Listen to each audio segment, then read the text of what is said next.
Perdre quelqu'un qu'on aime est une expérience profonde. On peut sentir comme si une partie de nous manquait. Le monde peut sembler différent, plus silencieux et peut-être un peu moins lumineux. Ce voyage du deuil est profondément personnel. C'est un chemin que chacun parcourt à sa manière, à son propre rythme. Il n'y a pas de bonne ou de mauvaise façon de se sentir quand on est en deuil. C'est important de se souvenir de ça. Vos sentiments sont légitimes. Ils sont un témoignage de l'amour que vous avez partagé.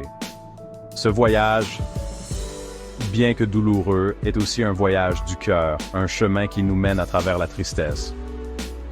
La résilience, c'est un mot qu'on entend souvent. Qu'est-ce que ça veut vraiment dire dans les mains à l'as?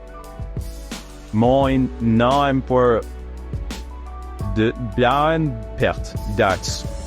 Ça veut dire trouver la force en soi. Ça veut dire se permettre de guérir petit à petit. La résilience, ce n'est pas oublier la personne qu'on a perdue. C'est apprendre à vivre avec son souvenir d'une nouvelle manière.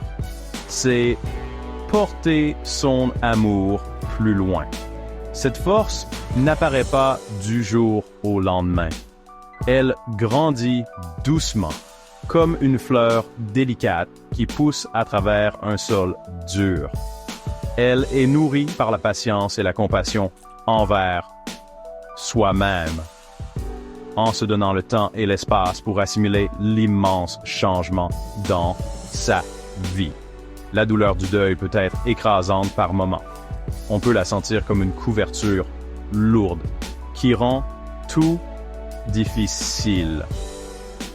Vous vous demandez peut-être si vous ressentirez à nouveau de la joie. Ces sentiments sont naturels. Ils font partie du processus de deuil. Mais au milieu de cette douleur, il y a aussi de l'espoir. L'espoir de guérir, l'espoir de trouver la paix et l'espoir d'un avenir où la joie pourra coexister avec le souvenir.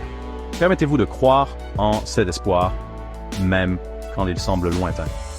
C'est une petite lumière qui peut vous guider à travers les moments les plus sombres de votre chagrin. Ce chemin du deuil témoigne de la profondeur des liens humains.